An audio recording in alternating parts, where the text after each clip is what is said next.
today, as we witnessed voices saying things that we've not just heard but also felt and also experienced through this Brahm Gyan, कि कैसे हमारे जीवन में जब ये ब्रह्म ज्ञान आ जाता है, जब इस निराकार का हम एक समझ इसकी सोझी ले लेते हैं, तो फिर एक भक्ति की वाकई ही शुरुआत उसी पल से हो जाती है। और जैसे दासी के स्टेज के पीछे भी जो कोट लिखा हुआ है, pure and pious intentions are always blessed, कि कैसे एक हमारे जो थॉट्स होते हैं, हमारी जो इंटेंशंस होती हैं और हमारे जो एक्शंस होते हैं, ये कितने इंटरलिंक्ड होते हैं कि जब हमारे दिमाग में कोई ख्याल आता है तो उसके ऊपर हमने किस तरह बढ़ना है या उस ख्याल को छोड़ देना है, और अगर वो ख्याल कोई उत्पन्न हुआ है तो फिर हमने उसको किस नियत से करना है और करके उसको एक्शन रूप में जब एक कर्म रूप बनेगा तो कैसे उसका एक आउटपुट होना है। क्योंकि हम अक्सर ये खुद भी एक्सपीरियंस करते हैं कि कभी किसी इंसान को अगर हम कुछ बात कह रहे हों और वो हमारी बात ठीक से ना समझें, तो वो बात की कंक्लूजन में हमें कहना पड़ता है कि ये बोलने का ऐसा ध्यान नहीं था, ये हमारी नीयत ऐसी नहीं थी, आप कुछ गलत तरीके से इस बात को इंटरप्रेट कर रहे हैं और हम तो कुछ और ही कहना चाहते थे, शायद हमारे शब्द वो बात समझा नहीं पाए। This wasn't our intention, we were trying to communicate something else. तो ऐसे कितनी बार हम ये ऐसे भाव भी खुद अपने जीवन में एक्सपीरियंस करते हैं कि कुछ हम बोलना चाहते हैं और समझने वाला कुछ और समझता है, चाहे गलती उसमें हमारे अंदर हो कि हम ठीक से समझा नहीं पाए या उस समझने वाले व्यक्ति की जो भाव को पकड़ नहीं पाया। तो कैसे जहां इंटेंशंस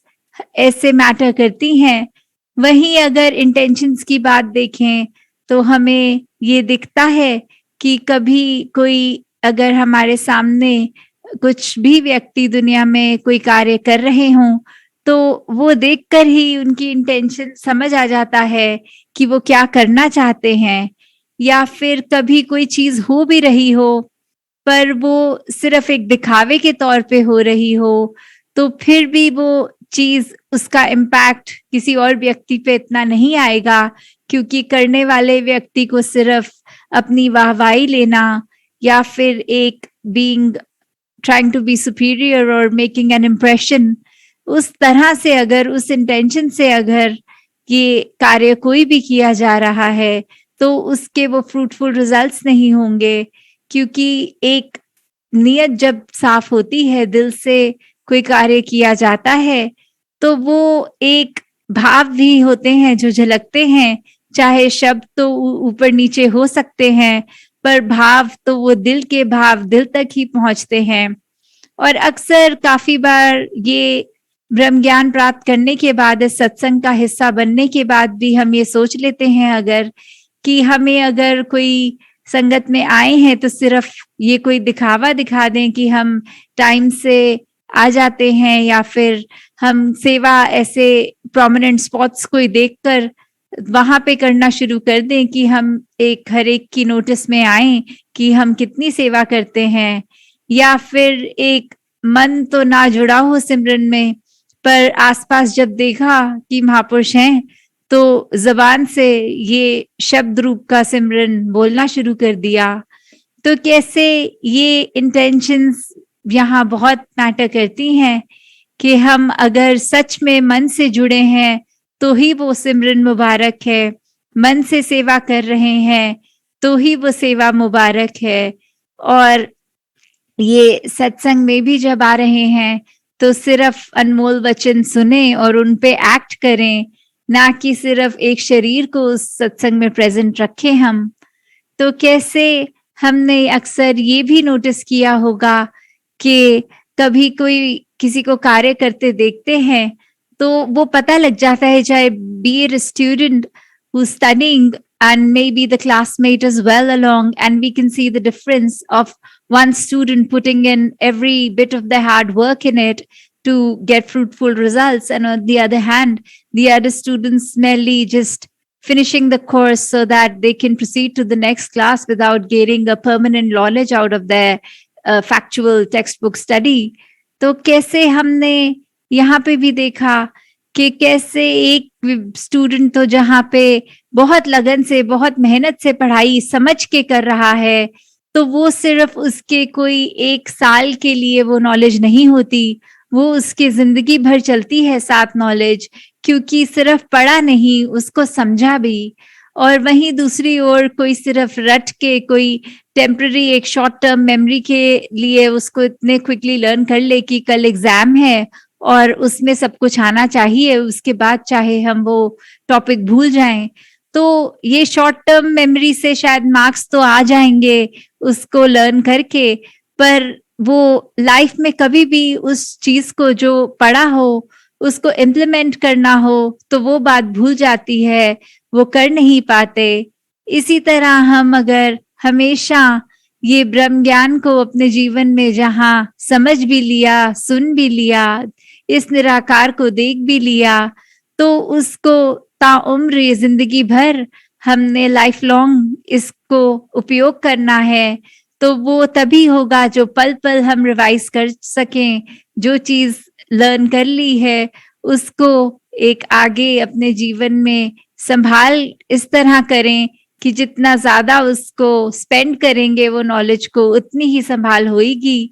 तो कैसे हमने हर समय इस निराकार का ही एक यशोगान गाना है, चाहे हम कोई भी कार्य कर रहे हों, ये निराकार इसी से हमने अपने आप को आधारित रखना है और इसी के ही मार्ग पर हमने चलना है। तो कैसे ये करने के बावजूद भी कभी एक चीज हो जाती है जो कभी हम ऐसे अगर एक बोली में बोल देते हैं कि हमने किया तो कुछ और, करना कुछ और था और हो कुछ और गया। तो ऐसे ही अगर हम एक उदाहरण देखें, that the soil that is always the same, but we see that in a garden there's sometimes cactus, there's flowers, or there are different things growing, maybe vegetables. तो कैसे हमने ये देखा कि जो कॉमन फैक्टर है the soil, that is same, exactly the same in the entire garden, but still depending on the seeds that germinate, they grow into different things. तो यहाँ पे देखा जाए वो एक कॉमन डिनोमिनेटर ये सॉइल की जहाँ ऐसी बात है, ऐसे ही हमारे अगर मन के भाव होंगे, हमारी इंटेंशंस होंगी, अगर वो अच्छी हैं तो उसमें एक हमारी सोझी वो सीड रूप की हमारी जो भी थॉट हम इनकलकेट करना चाह रहे हैं, एक्सपैंड करना चाह रहे हैं, उसको अगर ले लेंगे तो नतीजा एक उस तरह का एक पौधा उगेगा, एक उस तरह के ख्याल में विस्तार होगा। और अगर हम बुरी ख्याल करेंगे तो उसमें हमारा उस तरह नेगेटिविटी की तरफ हम बढ़ते चले जाएंगे। तो कैसे हमने जीवन में हर समय ये सेवा सिमरन सत्संग, चाहे ये सुनने में बहुत ही मोनोटोनस लगता है कि हर संगत में यही बात हो रही है, पर इसकी अगर गहराई में जाएं, इन डेप्थ में देखें, तो इसमें ये बात भी आती है कि सिर्फ वो संगत लिमिटेड टू फ्यू आवर्स नहीं है,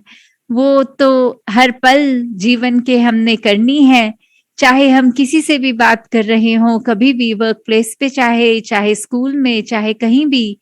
तो कैसे हम अगर कोई भी व्यक्ति कुछ कर रहा है तो हम अपनी गुणमत अनुसार वो बात जब बोल देते हैं तो वहां भी वो सत्संग रूप ही हो जाता है। और ये ही फिर ख्याल कि ये निराकार से हम जिस पल अपना ये नाता तोड़ लेते हैं, जब इसको भुला देते हैं, तो उसी पल फिर चाहे हम फिजिकली कर भी रहे हों एक भक्ति रूप, चाहे कोई गीत गा रहे हों या कुछ भी उस समय कर रहे हों, तो फिर वो उस समय हम इस निराकार से कोसों दूर हैं। चाहे हमारे अंदर वो गलत ख्याल आने, चाहे हमने फिर एक कर्म में किसी का दिल दुखाना, तो हर चीज करने की जहां एक दातार ने वो भी सोझी बख्शी कि एक अगर अपनी गलती समझ आ रही है तो बिना ईगो को लेके मन में उसको अपॉलजी रूप में दूसरे के साथ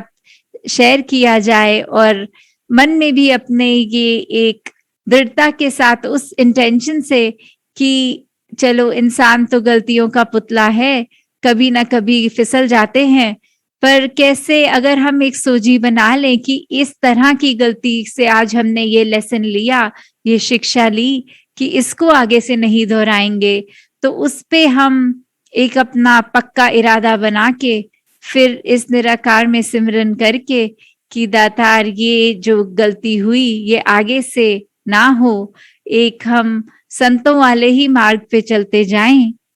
तो दासी और समय नहीं लेगी। और फिर एक मुबारकबाद, ये ब्रांचेस ऑफ यूएस से western zone, Los Angeles, San Francisco, Phoenix, Reno and Seattle के महात्माओं ने आज अपने हृदय के भाव जो रखे वो बहुत ही सुंदर, हर एक को हर पल अपने जीवन में जैसे ब्रह्म ज्ञान प्राप्त होने के बाद जीवन में जो चेंजेस आए हैं उसके बारे में हमने सत्संग में आज ये सुना कि कैसे जितना ज्यादा इस निराकार से जुड़ेंगे उतने ही ज्यादा हम एक असली में मनुष्य, एक इंसान बनेंगे, हमारे अंदर फिर वो ह्यूमन वैल्यूज आएंगी। तो दातार हर एक पे कृपा करे कि एक बहुत ही सुंदर जीवन हर कोई ऐसा जीता चला जाए जो एक दिल से एक असलियत में एक सही इंटेंशन से जिया हुआ जीवन हो, और फिर उसमें कोई छल कपट ना हो, अंदर बाहर दोनों एक सेम, ये दिल दिमाग ये बिल्कुल सेम चीज पे ही चल रहा हो। तो दातार हर किसी पे कृपा करे। सात संगत जी, धन निरंकार जी।